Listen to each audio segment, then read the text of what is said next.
Friends, welcome back to my channel. ഈ റോസാപ്പൂവിൽ നമ്മൾ നടുന്ന സമയത്ത് തന്നെ മണ്ണിൻ്റോട് ജൈവവളം ആഡ് ചെയ്തിട്ടല്ലേ നമ്മൾ ഇടുന്നത്. ഇനി ഞാൻ ചെയ്യാൻ പോകുന്നതെന്ന് വെച്ചാൽ നമുക്ക് ഇത് ആ ഒരു പിച്ചാത്തിയൊക്കെ കൊണ്ട് കുറച്ചൊന്ന് കിളയ്ക്കണം. അതിന് ശേഷം ആ ജൈവവളം ഉണ്ടല്ലോ അതിൻ്റെ കൂടെ കുറച്ച് ഇട്ട് കൊടുക്കാം.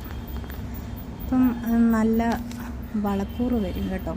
പിന്നെ അല്ലാതെ തന്നെ 15 ദിവസം കഴിയുമ്പോൾ തന്നെ നല്ല പൂക്കളൊക്കെ ഉണ്ടാകാൻ വേണ്ടിയിട്ട് ഞാൻ കുറച്ച് വളം ആഡ് ചെയ്ത് കൊടുക്കും കേട്ടോ.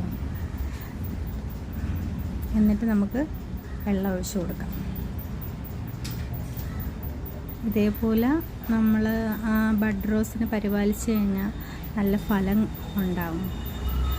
ഇത് ചെറിയ ബഡിൻ്റെ റെഡ് റോസാണ് കേട്ടോ.